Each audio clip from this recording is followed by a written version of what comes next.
Hi, everybody, and Happy New Year.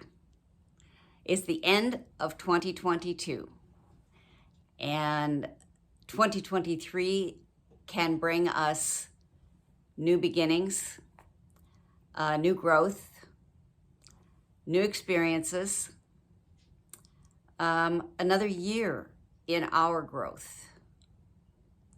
There's lots of things out there for us, and so my goal today is to share 8 things with you of some suggestions for 2023. And I know that we are all in different places in our grieving process. And I know that some of you may only be a few weeks into it. And some are a few years and some are a lot of years is what I'm discovering. And yet we all still really appreciate and need the connection of like-minded people. So with that, I want to say, first of all, if you're your first time here, thanks for watching. And I hope you'll click the little button to subscribe and the bell to get more of my videos. And if you've been here a while, thanks for coming back. And you may or may not be seeing this on New Year's Eve, but I do have just a couple of suggestions in case you are sitting there alone New Year's Eve and you're not knowing what to do with yourself and you run across my video. So I wanted to share a couple of things there. And then I want to go into 2023. And I did make some notes this time, which I don't normally do. So I titled this New Year's Eve and Beyond. And tonight I want to make a couple of suggestions for you. And if anybody has any other suggestions for tonight, future New Year's Eve evenings, or into 2023, if you have any other suggestions for things that some of us that are finding ourselves in a new life that we weren't planning for. You know, I had a friend of mine say the other day that we're all going to have to go through it, but we don't know when, and we never expect it. You can't plan for it. So we have to keep our faith strong and know it's where we are and it's what God has chosen for us for our new journey. It doesn't mean we're not sad, doesn't mean we don't cry, doesn't mean we don't grieve.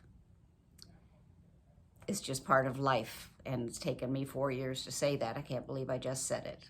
It feels like it's yesterday. In case you're wondering, I miss Gar every single day. So that being said, tonight, you are not allowed to watch anything sad on TV.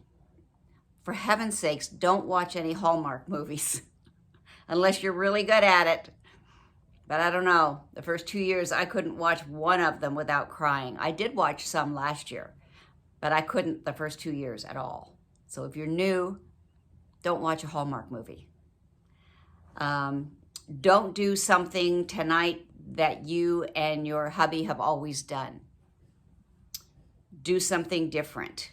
Don't watch the ball drop. If that's something you guys did all the time, and it's going to make you sad, if there's times that we're going to cry and that we're going to be emotional and we're going to be upset. But we don't need to plant those things in our life, like watching the ball drop. If you watch the ball drop with your hubby and it's going to make you sad and make you cry, it's not that urgent to watch it. Find a movie on TV to watch instead or something. Go to bed early. Wake up tomorrow with a new list of things that you're going to do. So just don't do anything that's going to make you sad. That would be my recommendation for myself, because I don't like to cry. And so I've cried enough in the last 4 years, and I know I'm not done, but I'm not going to put myself in those situations. That's for me.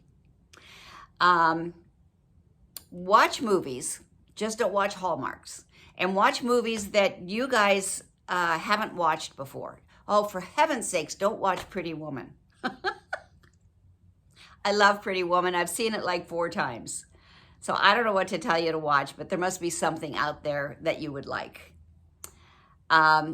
If you are a reader, find a good book and get it online or get it on audio and listen to it tonight so that you've got noise in the house. Listen to a good audiobook. I just thought of that. That's a really good idea. You can listen to the person narrating the entire book, and you probably get through the whole thing tonight because it's New Year's Eve and you're going to stay up anyway. When you're making your movie, if you like popcorn, have some popcorn. If you like wine, have a glass of wine. So those are my personal kind of off the top of my head things that I can think of that I would like to do. And another one was to call a friend. If you have a friend that you know has lost a spouse or they're alone this weekend for some reason, or they're available so that you can spend an hour just talking on the phone and laughing and crying and telling stories and just enjoying each other's company as if you were there face to face. And have a glass of wine together on the phone. Pop up some popcorn and you tell her what kind you're having and she'll tell you what kind she's having, and you can tell each other how it tastes. You know, they've got so many different kinds out there. Run to the store real quick. I'm going to get this up as soon as I can so that it will be there for you guys for tonight. So I hope to get it up within the hour once I shut up talking. Okay, that's what I had for tonight. And I would love any other suggestions or tips that anybody has because they're good for any night of the year, but especially tonight. For 2023, I had 8 suggestions that I think are all important. Number 1, if you have not, join a church. Find one in your local area and join it. And then join one of their small groups. Because what that does for us is it begins to connect us. And I will tell you that the church that I used to go to, I haven't been to in truth, well, almost since Gar passed. And so then COVID shut us down. So I was listening online to Jensen Franklin out of Georgia. And if you need someone to listen to online, he's incredible. And so my daughter and her husband and their 6 kids joined a church about a year ago. And they didn't even tell me for a while. I was a little disappointed they didn't tell me, but they didn't. So I found out. And so I started going to the church. And I like the church. It might not be my number 1 choice if I were going for myself. But my kids are going there. And it just warms me from my head to my toes to show up at church and see all the kids there. And they say, oh, Mom's here. And they scoot over and they make room for Mom. I love that. The worship there is incredible. So I joined that church. Now in January, they're going to be opening up small groups. So I will find one to join. So I'm not telling you to do anything I wouldn't do. Also, I'm going to join their Grief Share group. Now I've been through the Grief Share group and I recommend it to you guys all the time. But if you can find one at a local church, they're the best ones. I really recommend for your first time through a grief share group that you try and find one that's just for women that have lost their husbands and maybe husbands that have lost their wives, but nothing else. No other family members, because every experience is different. This is like losing your right arm because you're connected and nobody knows you like they do. So, if it's your first time on a grief share group, try and find one that's just specifically for widows and maybe widowers. if you've been through one before, which I have, then I'm going to join this one at this church, and it sounds like it's an all-encompassing. So I will go, and I will see how it goes, because you always have the option to leave. But what I recommend for this and everything else that I'm sharing with you for 2023 is to give it 3 times. I have a girlfriend that we used to call her the Elmer Dill of Orange County, California, because she knew every restaurant and she could tell you anything about them. So she would go to a new restaurant, and no matter how good or bad it was, she would go 3 times. And she kept a book about how the food was, how the service was, the atmosphere, the ambiance, depending on what kind it was for. She would put everything down and list it, and she would go 3 times, and then she would decide if it was somewhere that she wanted to put in her forever book to go back to over and over. So do that with the Grief Share. Go at least 3 times to decide whether it's something for you. And the small group, I would recommend even more than 3 times, because it's going to take you time to get to know these people. Because when you go into a small group, most of you probably know that those can end up being lifelong friends. So give it a little while to get to know the people. So get involved in your church. If you can be a server or a greeter or a lot of other different types of jobs that don't require a lot, but it gets you involved and gets you to know people. Because one of the things that we find ourselves in a position of, and I know you all know this, is that people we thought were our very best friends maybe aren't anymore. People we thought would be there aren't. We find new people that come in instead. And that's just the way it is. It's the circle of the way things go. And everybody has to deal with it their own way. You also find that people, they don't know what to say. They don't know what to do. So I recommend to you that if you know someone or in the future or in the past that has lost someone, go to them and just say hi. You know, how you doing? You want to go out for a cup of coffee? Just be engaged with them. Don't try to fix them. You can't. You know you can't be fixed. So you can't fix them either. That being said, number 2, plan a trip. Go somewhere. The summer at GAR passed in February, and that summer, my daughter planned a trip to Idaho with me. She had a friend there that she hadn't seen in years. I had a friend there, and I have a nutritional business that I run from home with, meal replacement shakes and supplements and nutritional cleansing and collagen and all kinds of wonderful things. And so my friend wanted to do a booth in a setting so that she could tell more people about what we have and about us. And so I thought, well, that would be fun to go there and do it with her. So my daughter got to see her friend, I got to see my friend, and I got to work with my friend, so it was all tax deductible. Can't beat that. So she paid for it all. We went, we flew over there from California. We just went to restaurants and just did different things that we hadn't done. I saw I would call it an art exhibit, but it was in an alley and it was on a wall, and they had the very talented people, like in California, you might call it graffiti, but it was beautiful art on this wall, all along the wall. And we took pictures of that. We just did fun stuff. Now, I was only 6 months into my grieving, but what it did was it took me out for a little while. It's important to change your atmosphere. You can't stay where you are, and you don't have to do something big. Now, my daughter gifted me that.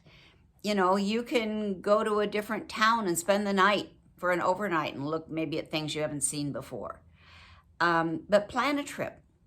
Another thing that I want to do, and it's been a long time since I've done it, is I would like to go to the Indy 500. I used to live right across the street from it, and it's a 500-mile racetrack for automobiles, in case you don't know what the Indy 500 is. And so I would like to go there again. It's been a long, long, long, long, long, long time. And the other thing I would like to do is I'd like to go to the Kentucky Derby, and I've never been there. Now, those are big trips, but I'm 4 years in, and so my business supplies me the extra income so that I can do these extra things and have some fun. So those are some of my bigger goals for trips that I want to do. There's also some local areas right here in between Orange County and San Francisco. A couple of really cute, Carmel. You've probably all heard of Carmel, California. I want to go up there and spend the weekend. I think that would just be awesome. So things like that. So big or small, plan a trip. The planning of it is so fun. You know, that's half the trip is the planning. So plan your trip and take it, whether it's an overnight or 3 or 4 or 5 nights away somewhere on an airplane, whatever you want to do. Visit a friend that you haven't seen in forever that's in a different state. So many fun things. When my mother passed, my dad and we live in California, and his sister lived in Florida. And she was having her 80th birthday, and it was soon after my mother had passed. So my dad and I planned the whole thing. We got on a plane and we flew to Florida. We stayed with my cousin. They took us on, sightseeing tours in Florida. We got to celebrate my aunt for her 80th birthday. The pain is still there. I'm not recommending that you try to take the pain away. Just relieve your heart and your mind for a little while. That's all. And I noticed this has been 16, 17 minutes, so I apologize if you can't stay on for the whole thing, for things to do for 2023, but I hope you will. So, and I'm only on finished number 2. Those are the 2 biggest ones for me, though. Number 3, go to a museum. You've got art museums and I saw something somewhere that had a Van Gogh museum, and it's not even my kind of thing, but it was so beautiful. Inside, I'm like, oh my gosh, I want to go. So Google what to do in 2023. You might find something other than things I'm mentioning. One of the things that I did early on after losing Gard, only been maybe 3 or 4 months, and I had a neighbor next door, and she belonged to a book club, and she said, why don't you come to the book club with us? And I'm like, I guess I have to start saying yes to new things because the old things aren't happening anymore. And so I said yes, and I went, and I rode with her, and I went 3 times. I gave it 3 times, and it was not my thing. But I went, and I tried it. They weren't my kind of people. I didn't meet anybody I would, take home, go have coffee with or anything. So, but I tried it, and it was good entertainment for a little while.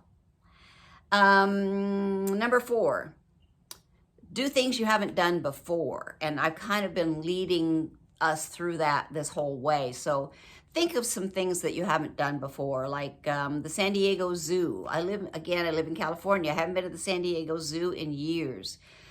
Take a train ride from here to San Diego and back. It gets me out of the house. And it's something I can do and find people to talk to on the train. And so things like that. Number 5. This I had a lot of fun with. Redecorate a room.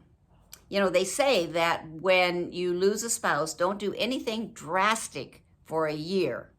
You know that, you have to pack up their clothes and empty their drawers and things like that. That is imperative that you do that. I heard that it's imperative you do it in the first 30 days, but I would say definitely within the first 6 months, because otherwise you hang on to it, and it just hurts more and more every time you pick it up.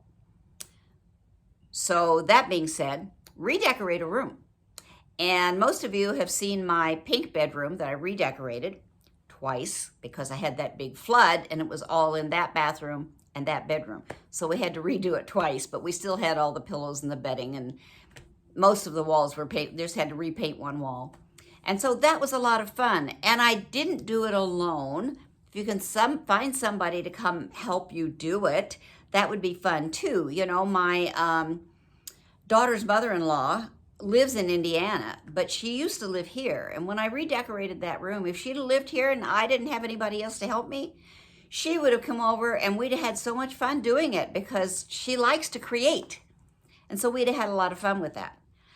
But I had one even better. I had my oldest daughter that just devoted every Tuesday to me for like 6 months. Do you know how I look forward to those Tuesdays? Oh my gosh. It was just amazing. And we would go shopping to find fun things, and we went shopping for the new flooring, and we went shopping for the paint colors, and then she'd buy things online and say, what do you think of this and that? She got some of the cutest things, and we just had a ball. We laughed and just had a ball decorating that room. So you can do it by yourself if you're really good at decorating. Bring a friend in for certain pieces of it or whatever, or one of your kids, and have some fun with it. If you happen to be a gardener, I have 2 brown thumbs. My mother was an incredible gardener. Redo a garden, redo a piece of it, you know, grow a vegetable garden. None of that is my cup of tea. I have a wonderful neighbor, God bless her, that I believe turned 88 in September. And I live in a mobile home park, so my area is very small. But she takes care of the whole thing for me. I pay her. She loves to dig in the dirt. She loves to get her hands dirty. She loves to play with plants. She loves bringing them to life. And it's just not my thing. So I am so grateful for her to do that. So if you don't like to do it, find somebody to do it. Because honestly, just having it done, and every time I pull in, I see my pretty little area, you know? And it wouldn't have been pretty without her. So just a suggestion. The last thing I have is, who can you bless in any way, shape, or form? Because if you can find somebody to bless, it will bless you, and you will feel better. So find out who you can bless. And I did a Facebook post, and I want to try and, I'm not going to share the post with you, but if you're on my Facebook page, you can go there, and it's a recent post. I did it 15 hours ago. I did it last night, and it's called, Why Do You Get Up in the Morning? And so I had heard that on a audio training that I was listening to, and I thought, I'm not sure. So I searched, I Googled, and I found this gal that wrote an incredible article about why to get up in the morning. Some of it was small things. Some of it was big things, you know, working on their purpose and their goals and things like that. And we don't have to have, I mean, even at our age, we can still set goals and have a purpose. You know, my dad was 90 and he was still setting goals. They were different, but he was still setting them. It was a great role model for me. So I encourage you to find me on Facebook and read this article on why you should get up early every morning and what do you get up for? What's your reason for getting up? And there's some great comments on there. And the one comment that I really, really, really want you to read if you go on there is from Catherine Harris. Catherine did the most beautiful job of explaining her day, and who wouldn't want to do what she's doing every single day? She's living with her, after the loss of her spouse, she's living with her daughter and her family, but they're building her a little cabin out and back, and it's almost finished. Right now, she's in the house and she's helping her daughter, and she just went through her entire day, and it was just beautiful. It was gorgeous. So read that. And if you're not friends with me, just find me on Facebook. I'm Connie Norleen, and I'm the only one in there. Also, before I forget, I did create a Facebook group a couple of months ago for us specifically, and it is a private group. So if you would like, if you're not a member of that and you would like to be, I'd be happy to add you. The only thing is you have to friend me first because Facebook won't let me add you without you being my friend. So if you friend me,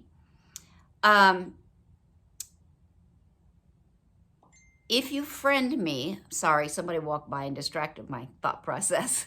Squirrel! If you friend me, I need you to also send me a private message that you friended me and that you want in on the Facebook Widows group. Okay, so let me know that. I wanted to leave you with this, and this is not necessarily for us as widows, but it is for anyone in life in general. And it's called 3 Simple Rules in Life. Number 1, if you don't go after what you want, you'll never have it. Number 2, if you don't ask, the answer is always no. And number 3, if you don't step forward, you'll always be in the same place.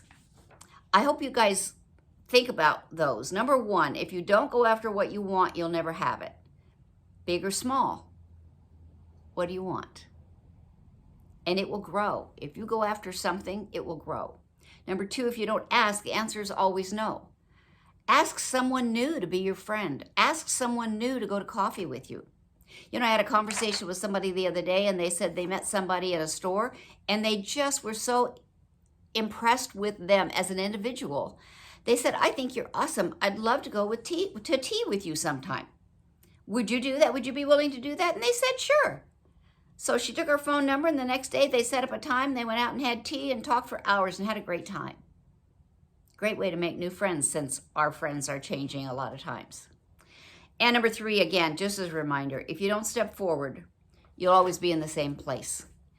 And we're in a new place, guys, in our lives right now.